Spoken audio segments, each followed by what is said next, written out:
देखो जब Travis head पागल हो जाता है तो ऐसी ही चीज़ें होंगी। चलो शुरू से बात करता हूँ। आप सबको पता है जोफ्रा आर्चर और बेन स्टोक्स नॉट आउट थे। जोफ्रा आर्चर ने अपना अर्धशतक पूरा कर लिया 105 गेंदों पर 51 रन बनाए। स्टोक्स भी अच्छे लग रहे थे, बड़े जमे हुए थे, लेकिन मिचेल स्टार्क की गेंद पर बोल्ड हो गए। 83 रन की शानदार पारी खेली। एक लंबी पारी थी, 198 गेंदों का इन्होंने सामना किया और इस तरीके से इन्होंने 286 रन बनाने में कामयाब है, जो कि मुझे लगता है कि एक समय पे जब आप 8 विकेट डाउन हो गए थे सिर्फ 168 रनों पर, तो यहाँ से 286 रन तक पहुँचना मुझे लगता है किसी हद तक इंग्लैंड जोर लगा रहा। लीड बच गई वो एक दूसरी चीज़, 80-90 रन की लीड थी, लेकिन अगर आप दूसरी इनिंग्स में अच्छी गेंदबाजी कर देते हो तो वो सारी चीज़ें ढक जाती हैं। ऑस्ट्रेलिया के लिए मिचेल स्टार्क का जो ये एक विकेट है ये बहुत इंपॉर्टेंट है, क्योंकि इतने विध्वंसक बल्लेबाज हैं बेन स्टोक्स कि अगर वो एक बार मारने पे आ जाते तो 60-70-80 रनों की जो लीड मिली है वो शायद एक झटके में उतार देते, बट ऐसा नहीं हो पाया और स्टार्क ने सबसे महत्वपूर्ण विकेट आउट कर लिया। कमिंस ने 3 विकेट लिए। कम बैक इस तरीके से होता है भाई। बोलैंड ने 3 विकेट लिए, लियोन ने 2 और ग्रीन ने 1। इसके साथ ही मतलब लियोन ने नगरा के विकेट के रिकॉर्ड को भी तोड़ दिया। हालांकि उसके बारे में बाद में बात करेंगे, बट अभी समय है कि किस तरीके से ऑस्ट्रेलिया ने अपनी दूसरी पारी को स्टार्ट किया। बेहद ख़राब शुरुआत हुई, 2 विकेट बहुत जल्दी आउट हो और स्कोर था सिर्फ और सिर्फ 53। तब वहाँ से मुझे ऐसा लग रहा था 1% की हो सकता है यार, बट यार नीले कपड़े मैंने पहने हैं और वर्दी है इनकी वाइट। ट्रेविस हेड को इतना गुस्सा या तो कुछ नीली पट्टी वगैरह देख ली होगी या कुछ ना कुछ तो रीज़न रहा होगा, क्योंकि नीले रंग के खिलाफ तो ये बंदा पागल हो जाता है। बेदराल्ड 1 रन बनाकर आउट हो गए। मानस लाबुशेन सिर्फ 13 रन बनाकर आउट हो गए। स्टीवन स्मिथ खेल नहीं रहे हैं। उस्मान ख्वाजा आए और दोनों ने एक बढ़िया साझेदारी की। 40 रन बनाकर के ख्वाजा आउट हुए और स्कोर था 139 रन, 3 विकेट के नुकसान। और जब तक ट्रेविस हेड विकेट पर खेलता है ना तो भाई कैसी भी स्थिति हो तुम्हारी, स्थिति बद से बदतर ही होगी। कैमरन ग्रीन जब से करोड़ों में बिके हैं आईपीएल में, तब से भाई साहब ने पहले मैच में खाता नहीं खोला, दूसरे मैच में खाता खोला तो 7 रन। अब ये धोनी से उनका कनेक्शन है या क्या है, हालांकि धोनी की टीम ने तो नहीं खरीदा, बट 7 गेंद 7 रन बनाए कैमरन ग्रीन ने। और एक बार फिर से लगा कि शायद हो सकता है 149 रन पर 4 विकेट थे ऑस्ट्रेलिया के। और फिर एलेक्स कैरी बैटिंग कर। एलेक्स कैरी का दिन या टेस्ट मैच पर चल रहा है।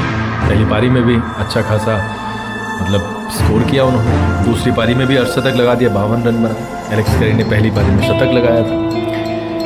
और ट्रेविस हेड यहाँ पर हाईलाइट रहे। ट्रेविस हेड नॉट आउट है 196 गेंद पर 142 रन बना करके 13 चौके लगाए, 2 छक्के लगाए। हालांकि 99 रन पर उनका कैच छूट गया। बहुत खुश किस्मत रहे, शतक भी नहीं लगा पाते, लेकिन अब यार ब्रेवरी आप दिखाते हो, किस्मत तो देखो बहादुरों का साथ देती है। अब यहाँ पर हालत ये है कि भाई साहब 356 रन की लीड हो गई ऑस्ट्रेलिया, और ये टेम्पलेट बन गया, मतलब ये पैटर्न बन चुका है कि यार कोई भी पहले खेल ले, इंग्लैंड एक ऐसी स्थिति में आ जाती है जहाँ से तीसरी इनिंग में ही मैच उसके मतलब उसकी पहुँच से बाहर हो जाता है। और मुझे तो ऐसा लग रहा है 356 रन है, 3 दिन हुए, कल 1-1.5-2 घंटा खेलेंगे आराम से, 2 घंटे में 150 रन बनाएंगे, 500 रन का टारगेट हो जाएगा। अब उनके हाथ में दे देंगे, लो पकड़ो बैट और खेलो भाई जब तक खेलना है। ये टेम्पलेट बन गया है और ऐसा हमने कई बार अब देख लिया, एशेज में ही कई बार देख लिया। सारी सीरीज बल्लेबाज आपके फ्लॉप चल रहे हैं, जो रूट रन नहीं बना रहे, 1 शतक मार करके उन्होंने भी सोचा भैया क्या हो गया। कार्स ने 1 विकेट लिया, जोश टंग ने 2 और विल जैक्स ने 1 विकेट लिया। मैं मतलब सच में अब तो बोरियत होने लगी है। मतलब वास्तव में आपने भी देखा होगा, अगर आप स्कोर कार्ड्स को देखें, ऑस्ट्रेलिया और इंग्लैंड के मैच देखें, लगातार ऐसा ही चल रहा है। हालांकि मैं यहाँ पर एक घटना का जिक्र जरूर करना चाहूँगा। कल जब मिचेल स्टार्क ने एक गेंद फेंकी बाउंसर, तो यहाँ पर बेन स्टोक्स और हमने देखा है फिलिप ह्यूज को जिस तरीके से गेंद उनके लगी थी और वो 2014 में मृत्यु हो गई थी। 2 दिन वो हॉस्पिटल में रहे, लेकिन अनफॉर्चुनेटली सीन एबर्ट की जो बॉल थी वो ऐसी जगह लग गई यहाँ पर कि डॉक्टर्स उन्हें बचा गए। 63 रन पर नाबाद थे। 64 नंबर जर्सी थी उनकी, 64 नंबर जर्सी को ICC ने रिटायर कर दिया उनके सम्मान में, श्रद्धांजलि। और 63 नॉट आउट फॉरएवर का नारा दिया। बहुत बदकिस्मत थे और शायद उन्हीं की मृत्यु ने इनोवेशन लेके आया ये इंसिडेंट कि हेलमेट में पीछे वो एक और प्रोटेक्शन लगा दिया गया ताकि बल्लेबाज को यहाँ पे और मिचेल स्टार्क जो कि 150 के आसपास की रफ्तार की गेंद फेंकते हैं उनकी ये बॉल बेन स्टोक्स के यहाँ पर जाकर के, हालांकि कुछ रिएक्शन नहीं दिया, बट यार बहुत भयावह होता है इतनी तेज गेंद सर पे आके टकराना और सीधा। यार मतलब थैंक यू। मैं तो यही बोलूँगा कि किस्मत को भी भगवान को भी यार कुछ अनहोनी नहीं घटी, अदरवाइज कुछ कमी नहीं थी। खैर बेन स्टोक्स ने बहुत अच्छी पारी खेली और हमने अनगिनत पारियां बेन स्टोक्स की अब ऐसी देख ली हैं जब वो अकेले खड़े रह जाते हैं और इंग्लैंड की पूरी की पूरी टीम या तो पवेलियन में बैठी हुई होती है और आधी जो नीचे बच रहे हैं टैलेंट वो टीम। बहुत सारी चीज़ देखी और ऐसे में हमने बेन स्टोक्स को खतरनाक होते हुए भी देखा है। बहुत खतरनाक हो जाते हैं जब मारना शुरू करते हैं तो फिर रुकते नहीं हैं और कई मैच भी ऐसे जीता है। राइवलरी ऑस्ट्रेलिया से रही है तो मतलब क्या ही किया जाए। 3-0 होने वाला है। मेरी तो प्रेडिक्शन क्या है, मतलब ये तो बहुत ही निश्चित सी प्रेडिक्शन है। 3-0 होने वाला है। आपने लापरवाही की है ऑस्ट्रेलिया के साथ, ऑस्ट्रेलिया छोड़ेगा नहीं। ऑस्ट्रेलिया को तो लापरवाही पसंद नहीं है। आप वर्ल्ड, मैं तो कहता हूँ वर्ल्ड 11 भी खिला देना, टेस्ट मैच खिलाओ, 10 दिन का खिलाओ, 2 दिन का खिलाओ, T20 खिलाओ, T10 खिलाओ, वहाँ पर ऑस्ट्रेलिया का माइंड सेट तो ऑस्ट्रेलिया का माइंड सेट है। आप इसके बारे में क्या सोचते हैं? क्या इंग्लैंड यहाँ से मैच को बचा सकता है? क्योंकि 356 ऑलरेडी स्कोर कार्ड पे टंगे हुए हैं। 500-550 रन बनाने के इतिहास लिखे जाते हैं, रिकॉर्ड बनते हैं लेकिन टूट जाते हैं। लेकिन अब तक इतने साल के इतिहास में क्रिकेट के, टेस्ट क्रिकेट के इतना लंबा चेस हुआ नहीं जितना लंबा मिलने वाला है इंग्लैंड के लिए। इज्जत की भी बात 3-0 से पीछे हो जाएगी, यहाँ से जीतेगी, यहाँ से हारेगी और अगर मैक्सिमम भी डालें 3-2 से हारेगी, हार तो जाएगी। और ऑस्ट्रेलिया के पास में ये मौका होगा कि भैया 3-0 से आप आगे हो जाओ, 5-0 के बहुत आसानी से वापस आ जाएंगे क्योंकि क्या ही कर पाएंगे इंग्लैंड। इतना जब आपने उसे दवाई दिया है, उसे गड्ढे में डाल ही दिया है तो इंग्लैंड ही क्या कर पाएगा। बेन स्टोक्स की कप्तानी में ये कलंक है।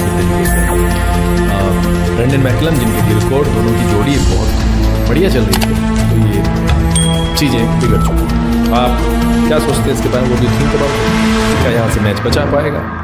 क्या बेन स्टोक्स की टीम बाउंस बैक कर पाएगी? और क्या जो ये पागल हो चुका बैट्समैन है ट्रेविस हेड 142 रन पर है, क्या अपना दोहरा शतक लगाएगा? और मैं यहाँ तक सोच रहा हूँ कि अगर ये दोहरा शतक पूरा कर लेता है तो ऑस्ट्रेलिया की कंडीशन ऐसी है तो ये अगले 100 रन बहुत तेज़ी से बना सकता है। तो यहाँ पर चांसेस बहुत सारी घटनाएं पॉजिटिव किसी के लिए नेगेटिव हो सकती हैं।